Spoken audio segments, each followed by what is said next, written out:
all of this is a little bit of a prelude to the very strange comments coming from Candace Owens, Tucker Carlson, basically saying our big problem is not radical Islam. It is, in fact, the Jews. It is Israel.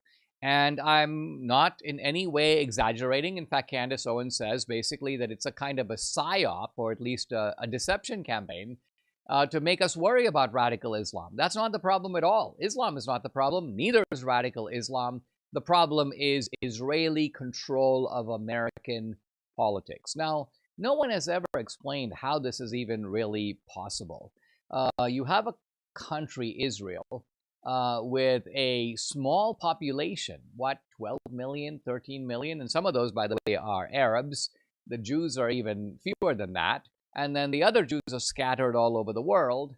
You have a country that is smaller than, well, basically the size of New Jersey, with a GNP or GDP that is dwarfed by the United States, that has pretty good weaponry for the region, but nothing compared to what we have. So how do you explain how this tiny society, this sort of rabbit, if you will, controls an elephant, which is the United States? How does this actually happen? What is the mechanism for it happening?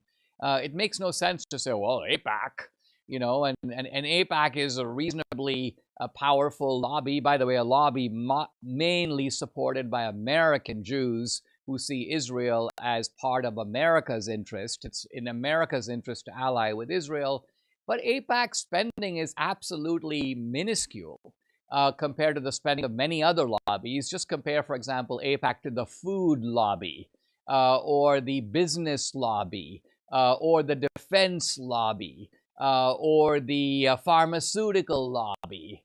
AIPAC, again, shrinks to virtual insignificance. I also think it's pretty clear that AIPAC does not have even a fraction of the resources of, say, Qatar. I'm not even talking about the collective lobbying of the Muslim world. I'm not talking about absolutely well-heeled societies like UAE and Kuwait and Saudi Arabia, which have massive resources. I'm just talking about Qatar by itself.